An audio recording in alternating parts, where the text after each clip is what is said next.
And Edberg looking a little ill at ease there with his approach. That's seldom seen. There's the kicker out wide on the backhand. Too good for Karbacher.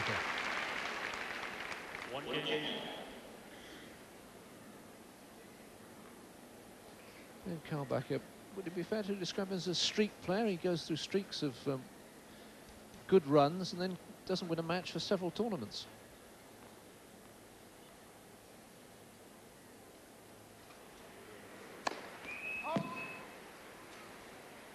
Yes, I suppose he and Melissa Johnson have got something in common. They're both streakers.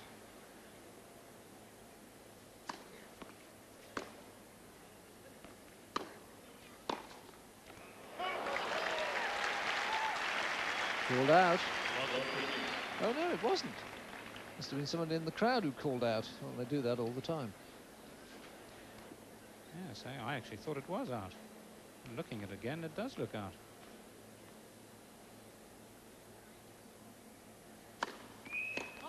I'm interested you're in intimate terms with Miss Johnson. I must confess I didn't know her name through.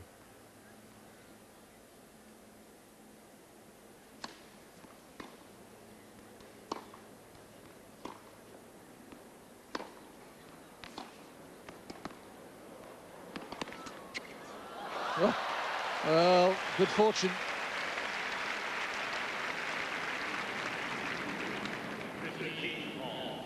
Yes, you can see the Edberg's brow. It's slightly worried, and I don't think it's because he feels sorry for Karbacher particularly. He had the grace, of course, to apologize for the net cord. But certainly 2 strokes of ill fortune for the German.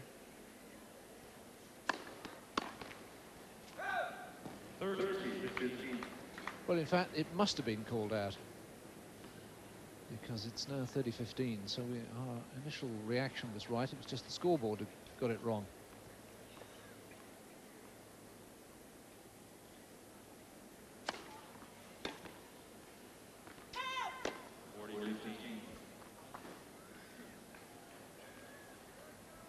Yes, you're talking about this man's streaks. He's lost 13 first-round matches this year.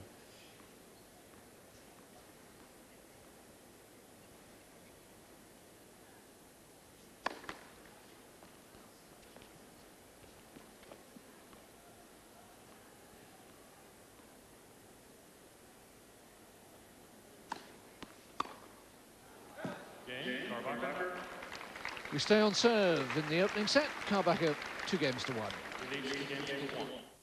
Really is no place quite like it in tennis. Flushing Meadows at night and a packed stadium court. Nearly 20,000 people packed in here. Edberg serving 1-2.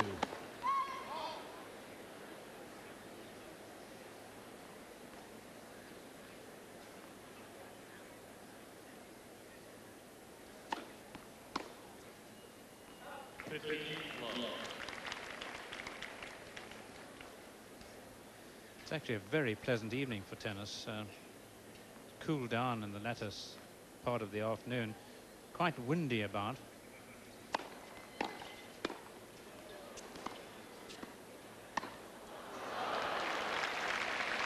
Well, that's enterprise from Karbacher, taking on Edberg in a volleying exchange.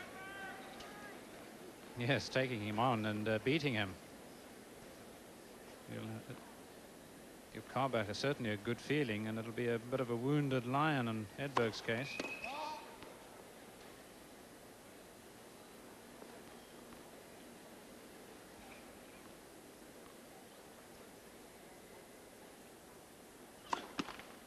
And the first double fault.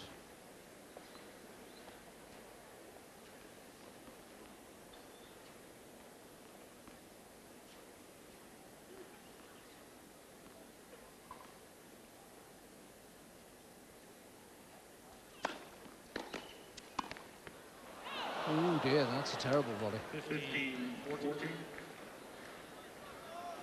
And Edberg, who didn't lose his serve at all against Krajcek, in grave danger of losing his second service game.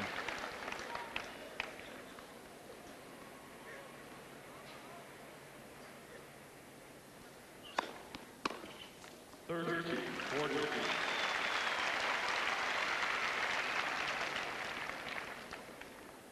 Yes, I think the first question that might be asked of Edberg after the match is, did you say anything about being scheduled to play at night?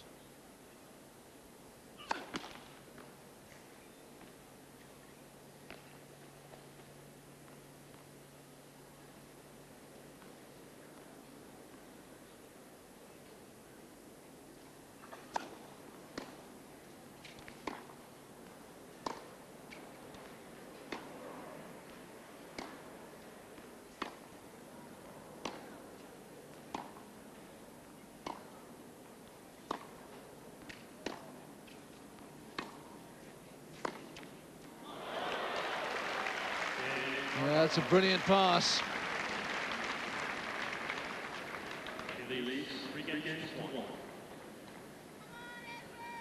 Well, I did preface that one of the clues to this match might be how well Karbacher digs it out on the backhand side against Edberg. And there are not many times that I've seen him do it as well as that. 3-1 Karbacher.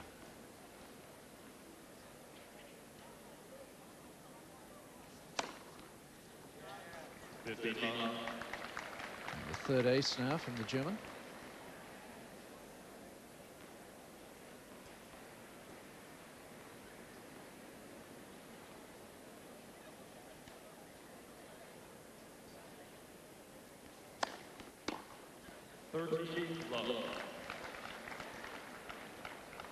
Yes, I mentioned the scheduling because, or the Americans, of course, would call it scheduling, because players do make requests here and at other Grand Slams, and very often the top players are listened to.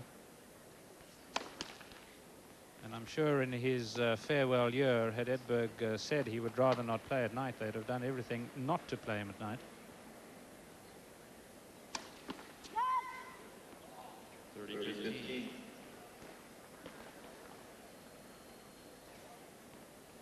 A first double fault from Bernd Karbacher. Equally, I'm sure the American television networks would have wanted him to play at night in prime time.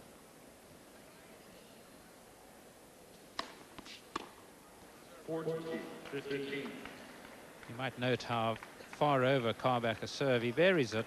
The preceding point from the left court, it stood well, perhaps a meter nearer the middle line, but on that he was way near the sideline. Well, this is terrific play from Bernd Karbacher. And he leads by 4-1 in the first set. Events on the grandstand. Todd Martin now going along very nicely against Andrea Gaudenzi.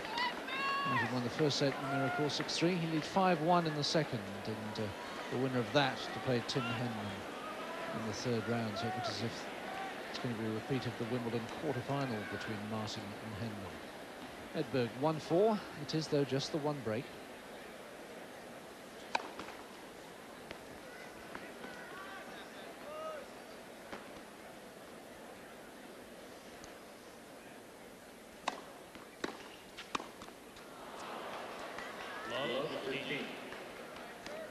Well, again, such a good second serve, but undoubtedly snatching at the volley.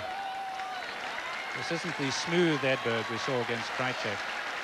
And on the other side of the net, Karbacher, I think, is playing a very composed match.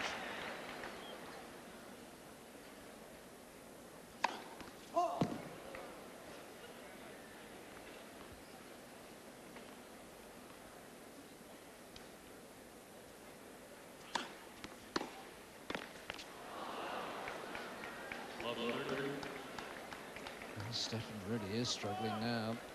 And the backhand volley deserts him. He's in deep trouble because that's been his banker shot for so many years.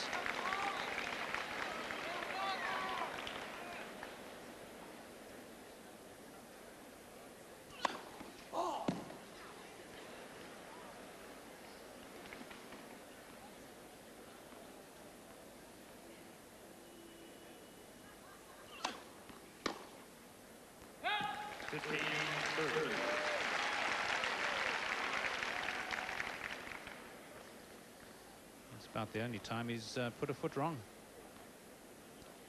Just needed to keep that in play, keep the pressure on Edberg. Particularly when the next point is to the left court there. Edberg's going to be that much more at home because of the mule-like kick.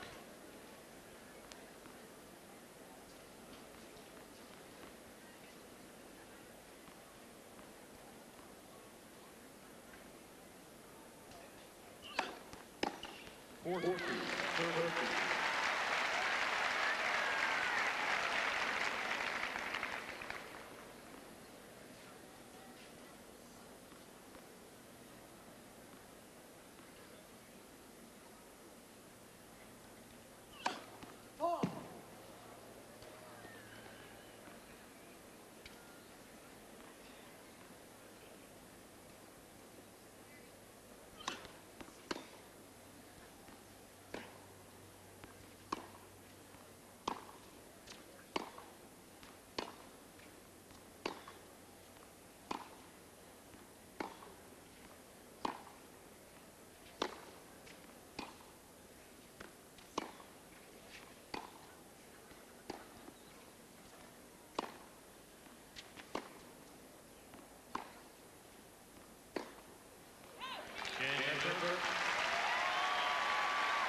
Karbacher release 4-2.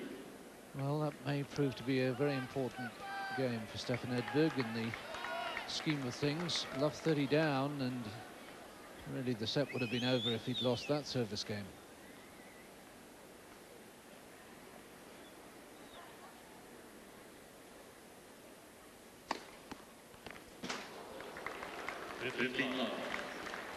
Well, how about that? Even after resurrecting himself really from love 30, it came, as you say, David, in the nick of time. Here's virtually an air shot. Did he get just a snick on it? Well, it wasn't wide of him, that's for sure. It went right over the top of the racket.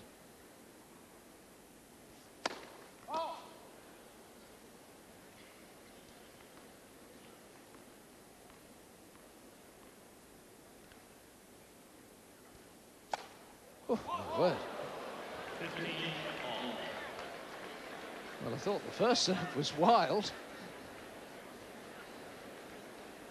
Nicky Pilic there on the left of your screen, German Davis Cup captain, of course.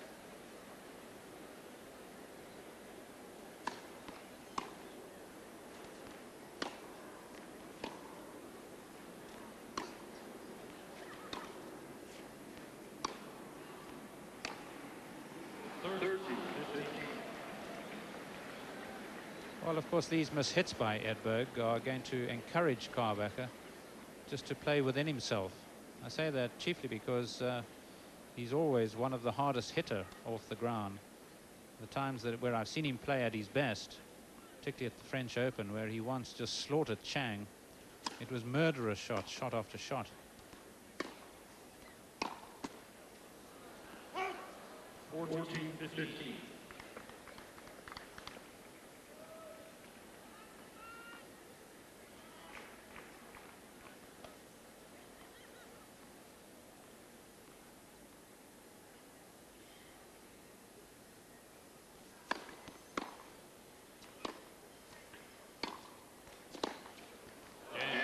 Well, that is murderous. It's brilliant too, and Karbacher extends his lead to 5-2 in the first set. Match of day 5 of the US Open. 2-5 down, so about to serve to try and stay in the opening set. Thanks for staying up with us on Sky Sports. I'm David Mercer, Fru McMillan alongside me. And Edberg serving the new balls.